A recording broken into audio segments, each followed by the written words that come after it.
Les inondations, les dégâts causés par les tempêtes nous rappellent à quel point les communes du littoral, notamment, sont vulnérables face à l'élévation du niveau de la mer. On avait ces images assez impressionnantes en une de presse encore hier. Fanny, avec vous, on va jeter un coup d'œil aux chiffres du GIEC, le groupe d'experts intergouvernemental sur l'évolution du climat. Quelle est l'ampleur de ce phénomène de la montée des eaux ?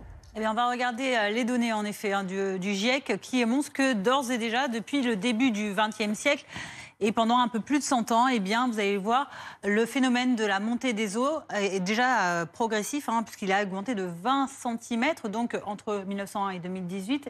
Et vous allez voir que ça continue de progresser, et beaucoup plus rapidement, puisque selon le scénario intermédiaire du GIEC, eh bien, le niveau de hauteur de la mer dans le monde pourrait encore augmenter de 70 cm, toujours par rapport à 1900.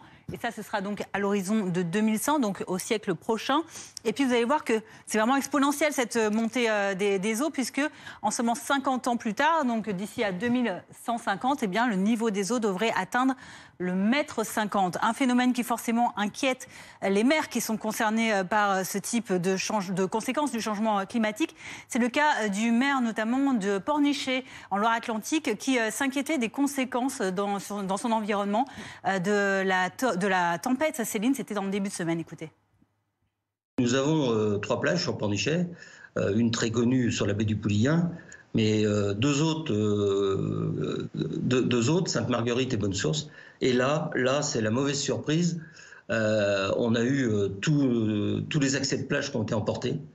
Et on a eu des pertes de dunes, donc c'est ça qui est très inquiétant sur l'avenir. On a eu de la dune qui a disparu. Fanny, quelles sont les conséquences de la montée des eaux? Que dit le GIEC? Eh bien, ça recoupe un peu ce que vient de dire le maire de Pornichet, avec ses pertes de bancs de sable notamment, puisque effectivement l'érosion, c'est l'une des conséquences majeures des côtes, ainsi que la destruction des écosystèmes. Le GIEC évoque également la salinisation des eaux souterraines. Ça veut dire que des sels, des minéraux vont entrer dans les eaux souterraines et donc en altérer la qualité et donc aussi provoquer des conséquences sur l'agriculture.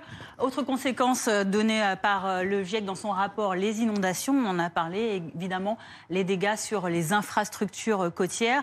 Des inondations qui risquent par ailleurs d'être de plus en plus fréquentes et chroniques avec chaque tempête. Merci beaucoup, Fanny. Alors,